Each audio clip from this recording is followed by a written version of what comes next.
Okay, I'm here with Chris Wheeler from Microsoft. Hi, Chris. Hi. Great talk about AI. First of all, sarcasm with AI. When's it coming?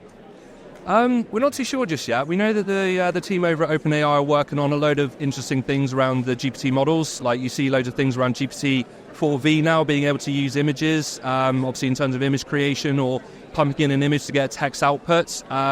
We're seeing the new release of Sora, I think it's called, where you can put in a prompt to say, I want a video of this, and it can create a really interesting video creation based on your prompt. So this technology is almost there, but of course it requires testing and bringing it into obviously the Microsoft realms as well. So, we are still at the early days, but we should be seeing something maybe in the next year or two, I reckon. Awesome. Okay, I saw you mention that, and I thought that was absolutely fantastic. Another question for you. When it comes down to meetings, productivity, you're talking about AI helping with that. What is the biggest thing you guys see with your client base using 365, using Teams, that is holding them back in terms of making progress in business? I think that's just especially around the AI piece, I think there's a common fear about what AI means to the business, especially the things that AI can access as well, where you're putting a lot of trust into those systems. So it's still relatively new in terms of generative AI. There's a lot of governance and operational processes that we're working with as well. With Teams as well, I think Teams has been around for quite a while. We are making new strides with things like performance, with like the new Teams app.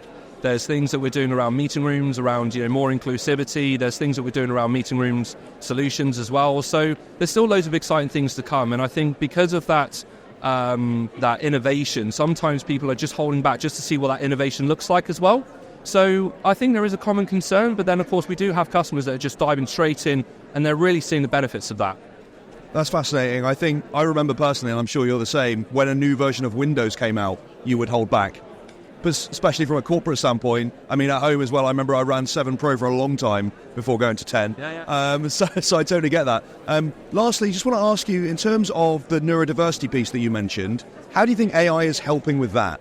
Oh, massively. I think in terms of where we're seeing it helping around molding those conversations around where AI might be able to help you construct sentences differently, maybe the way that you're communicating with people, the way that maybe you can focus on more than one thing happening at once. There's a lot of things that are really impacting our mental health and the way that we're trying to navigate around our day-to-day, where AI can help us get ready to break down those meetings structurally.